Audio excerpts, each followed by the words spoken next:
So you're wanting to start a herb garden. Go you, that is absolutely fantastic. But before you buy anything, there's a few things about herbs that you need to know about. Starting from how big some of the buggers can get, through to how long that they can grow, whether you're going to eat them, whether they're seasonal, so they're only going to grow for a season and then they're going to die off, or whether they're just going to continue to grow. And of course then we have mint. It's in a category of its own. So I'm going to show you a few little things so you can then work out what's going to be suitable for you and how to get started. Let's jump in and have a look, eh? There are two most common types of herbs. That's what we call the seasonal and the perennial. Seasonal is also called annual. And what that means is that it will seed, grow, sometimes flower, and be ready to harvest all in one growing season. Then it will die off. Or generally it will give you some more seeds if you're going to do the seed saving thing. Then it will die off and you need to start again over the next season. That is a seasonal or an annual plant. And that's the same with our veggies as well, but it's more particular with our herbs, but same with veggies. Seasonal, only going to grow in one season, and you need to know what season they're going to grow in. Coriander, for instance, or cilantro, cold weather, winter plant, awesome. Won't grow in summer, especially in a hot, humid area like what I live in. Basil, on the other hand, is also a seasonal annual plant, loves summer. You know, you balance things out, but you can work at how you can get your best herb garden happening. But it's important to understand, is your herb going to be something that's seasonal, or is it a perennial? So an example of a perennial plant is your oregano, is your thyme, is your sage. These are perfect. Now, they can trail out, they can be great ground covers, so if you've got a bit of room, perfect for that. You can let them drape down. Hanging plants work so well. And these ones will grow year after year. You don't need to replant them, or you should repot them if you've got them in small pots. But the point is, they're not going to die at the end of the season. They're going to keep growing. They might die off a little bit over the wrong season. So if they're a summer-based plant where they're growing really well in summer or spring, in winter they might not grow as well. But they're going to come back really, really strongly again without you needing to replant them. So which plant is going to work for you? The seasonal or the annual or the perennial?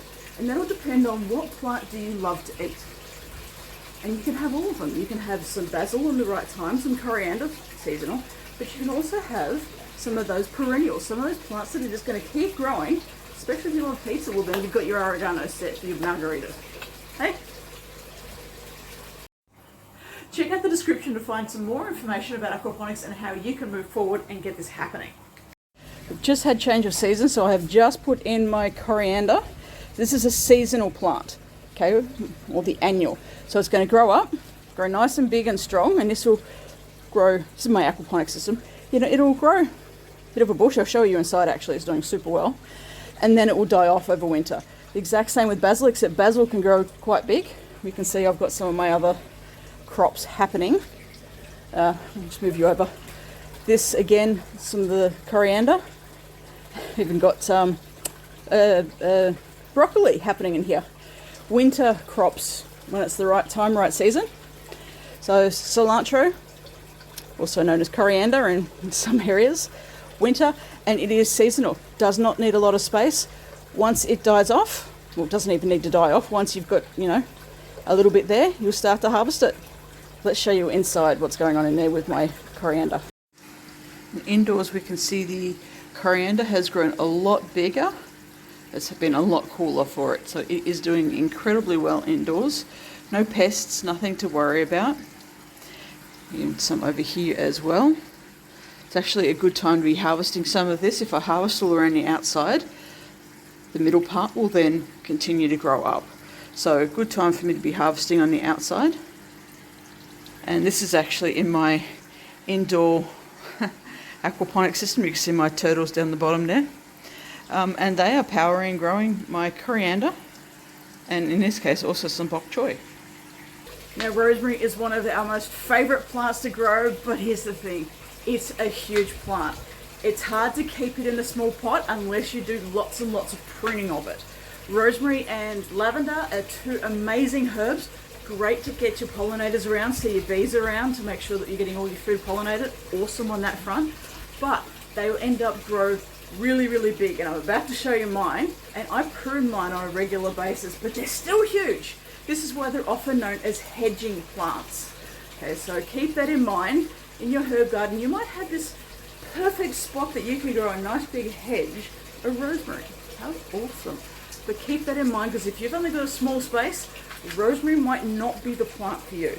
They do need full sun, both rosemary and lavender. Full sun and pretty much a lot of room. Other than that, they're really easy to grow. But let's have a look and see how big this one is, because seriously, this is what happens to rosemary and lavender. And then we have our rosemary. So this is what I was talking about, how it makes a perfect hedge. That's over 1 meter tall, and it was trimmed 2 weeks ago. And I have another one over there. Knowing how big your herbs will get is vital, especially if you have a small space. So with keeping these well trimmed, which as I eat a lot of rosemary, garlic and cheese tempers, this is perfect for me. But I can see a nice little bee here. They're great pollinators to be able to attract our bees so they can pollinate whatever food we have growing elsewhere. So if you're starting a herb garden and you're wanting to have rosemary, be mindful that the buggers grow big. Just saying, the buggers grow big. And even with trimming, they can grow super big. Here's the thing though, rosemary is really easy to grow from a cutting. So I could take this branch and I could cut it, say, here, making sure I've got about 21 centimeters height, strip off the leaves from down the bottom half, or bottom 3/4 even, pop that in some water, wait for the roots to grow, and then pop that straight into the ground. That is how easy rosemary can be. It does need full sun. Now, I don't actually have a lavender bush at the moment, but lavender is very similar. They will grow big. They are also great for tea, just saying. You can make your own lavender tea. They need trimming. They need full sun, and they're great for our pollinators. So understanding your herbs is what's needed when you're having a herb garden. Because if you've only got a small space, that big bugger might not be so great for you. And what you can see behind me is turmeric. Now it's grown over 1 meter tall. I'm going to give you a close-up view in just a sec, but that's something that you need to be mindful of. It needs height, it needs room to grow, it needs full sun, but it also needs to have a lot of room in the soil as well. And that's going to be the same with some of your plants. They're going to need to have height, width, depth, and some of them, little pot will be fine. Understanding your plant is going to help you to have the best herb garden possible. So let's go and have a look at that turmeric, hey? My turmeric plant, we are almost at the end of the growing season, but you can see that is 1 meter tall and it's in a wicking bed. So I've got a water reservoir at the bottom and then soil that wicks the water up. And the soil itself, you can see, has actually sunk down a little bit. But all of the turmeric grows as the roots, as the tubers in there, very much like potatoes. But here's the thing, I'm going to get several buckets of turmeric out of these crops. Do you like to eat that much turmeric? Because I make golden milk, I grate it fresh in my salads, I freeze some of it and pop it in soups and stews. I use a lot of turmeric. But that is way too much for the normal person. 1 or 2 plants will probably give you what you need unless you're a real turmeric addict. But so, knowing what your plant needs is vital. It needs full sun, it needs the height, and it needs somewhere so it can grow deep roots and grow all of those lovely tubers. And it has died off, but they do give some flowers occasionally, which is absolutely fantastic. Incidentally, your ginger is very similar. In fact, I have ginger at the back, somewhere in that mess. So knowing what your plants need, very important. So turmeric is a herb, and that's giving you a good indicator as to what it needs. And then there's mint. It doesn't fit into a nice neat category, and there's a good reason for that. Mint is considered, and this is all of the mint family, so your peppermint, your spearmint, your catmint, your catnip even. I'm about to show you some of that too.